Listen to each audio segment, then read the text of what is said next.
Hey guys, back for more Refugee by Alan Gratz. We're reading from Muhammad's story. We're on chapter 18. Apologies in advance for mispronunciations.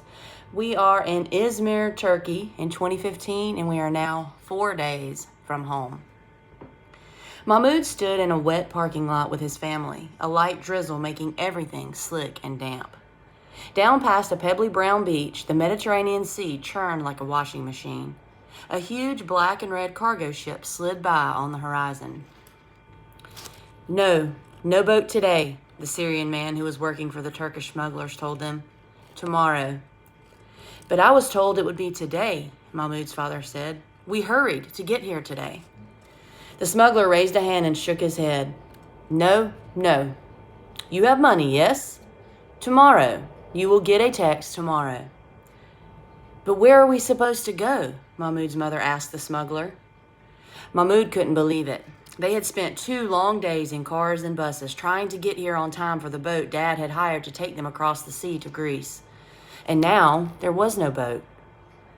There's a hotel on the next block, the smuggler said. They take Syrians. We're trying to save money. We're going all the way to Germany, Dad told him. There's a park nearby, the smuggler said. A park? You mean sleep outside? But I have a baby, Mom said, gesturing to Hannah in her arms. The smuggler shrugged as if it didn't matter to him. His phone rang and he turned away to take it.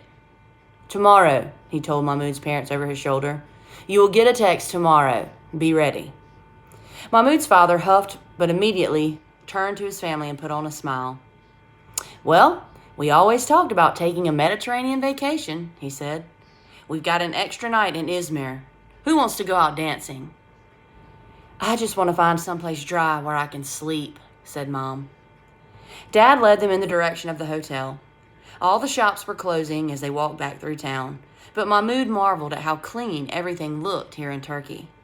There was no rubble, no twisted metal. The cobblestone streets were in perfect condition, and flowers grew in front of perfect little houses and shops. Shining cars and vans drove past on the road, and lights glowed in the windows of buildings. Do you remember when it used to be like this in Syria? Mahmoud asked his little brother. Walid was gawking just as much as Mahmoud, but he didn't say anything. Mahmoud took a deep, frustrated breath. He and Walid had had their fights. They were brothers, after all.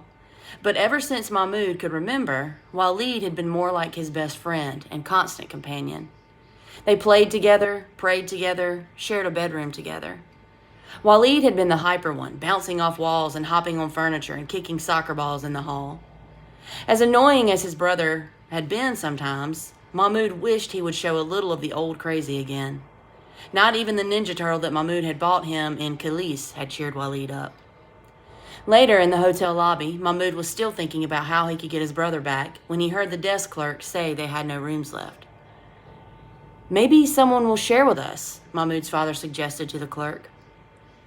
You will forgive me, said the desk clerk, but the rooms already have 3 families apiece. Mahmoud's heart sank.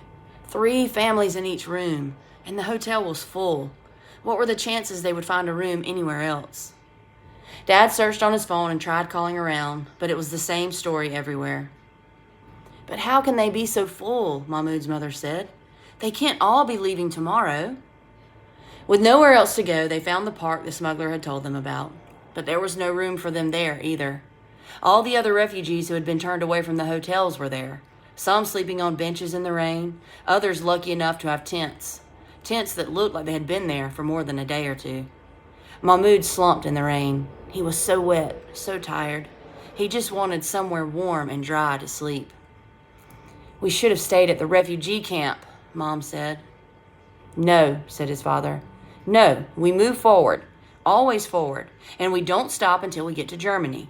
We don't want to end up stuck in this place. Let's just see if we can find a dry spot for the night. Mahmoud spied a thin Syrian boy about his age approaching each of the families in the park, offering them something. Mahmoud wandered closer to have a look. The boy saw his interest and came over to him. Want to buy some tissues? The boy asked. He offered Mahmoud a small, unopened plastic pack of tissues. Just 10 Syrian pounds, or 10 Turkish kurus. No, thank you, Mahmoud said. Do you need water, life vest, a phone charger? I can get it for you for a price. We need a place to stay, Mahmoud said. The boy looked Mahmoud and his family over. I know a place, the boy said. I will show you for 2,000 Syrian pounds, or 25 Turkish lira. 2,000 Syrian pounds was almost 10 American dollars. A lot of money when you had a whole continent to cross. But the rain was getting stronger and there was no place dry left in the park. When Mahmoud told his father the boy's offer, Dad was willing to pay. The boy led them away from the coast to a neighborhood where weeds grew up from the cobblestones, and the houses had metal grates on the windows instead of flower boxes. One of the street lamps flickered, giving the street an ominous energy. The boy lifted a broken chain-link fence that led to a parking lot. Here, he said.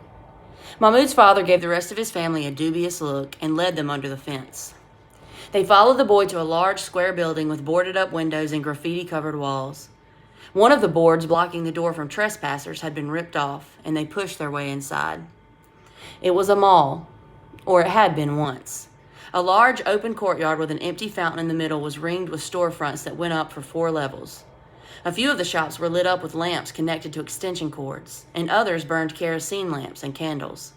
But most of the shops weren't shops anymore. They were little apartments where people lived, squatters in an abandoned shopping mall. The boy led them to an empty yogurt shop on the 3rd floor, next to a former music store that was home to a Syrian family of 6. They looked like they had been there a while. They had a tattered old couch and a hot plate, and sheets hung from ropes to quarter the space into little rooms. The yogurt shop had no furniture and a broken linoleum floor. Something skittered away in the darkness when they went inside. It's just for the night, Mahmoud's father said. You leave tomorrow? The boy said. On a boat? Then you need life vests, most definitely, or else you drown when your boat flips. Mahmoud's eyes went wide and he shivered in his soaking wet clothes. He didn't like any part of this plan. His father raised his hands to his family. The boat isn't going to flip, he told them. Or run out of gas, or wreck on the rocks, the boy said. Then you drown. Dad sighed. All right.